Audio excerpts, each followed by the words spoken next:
الحمدللہ رب العالمین والصلاة والسلام علی سید الانبیاء والمرسلین۔ بسم اللہ الرحمن الرحیم۔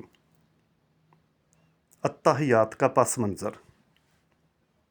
التحیات ایک بہت اہم دعا ہے جسے ہم اپنی روزانہ کی نمازوں میں دہراتے ہیں۔ سنیں اور اس اہم دعا کی اہمیت کا اندازہ لگائیں۔ در حقیقت التحیات اس مکالمے کا حصہ ہے جو معراج کے دوران اللہ رب العزت اور اس کے محبوب حضرت محمد صلی اللہ علیہ وآلہ وسلم کے مابین ہوا۔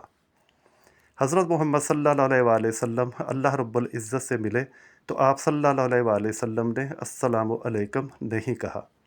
کوئی استاد کو کیسے سلام کہے جو خود پیکر سلام ہے؟ ہم اسے سلام نہیں کر سکتے کیونکہ ساری سلامتیوں کا خالق وہ خود ہے۔ سبحان اللہ۔ لہٰذا رسول پاک صلی اللہ علیہ وآلہ وسلم نے عرض کیا کہ التحیات للہ والصلوات والطیبات، یعنی تمام زبان کی بدنی اور مالی عبادات اللہ رب العزت کے لیے ہیں۔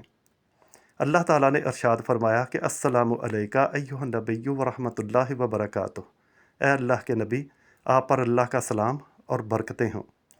اس کے جواب میں رسول پاک صلی اللہ علیہ وآلہ وسلم نے فرمایا کہ السلام علینا وعلی عباد اللہ الصالحین، سلام ہو ہم پر اور اللہ کے نیک صالح بندوں پر، یعنی اللہ کے نیک بندوں پر۔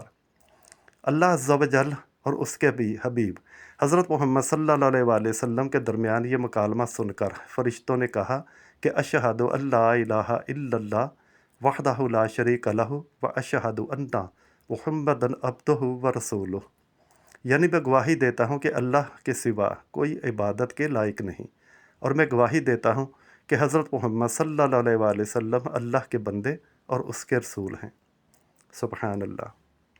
یہ ساری گفتگو بخاری اور مسلم سے ہے، اور آپ سے درخواست ہے کہ اس معلوماتی پیغام کو زیادہ سے زیادہ شیئر کریں تاکہ اور لوگ بھی اسے جانیں اور آپ اجر پائیں۔ جزاک اللہ۔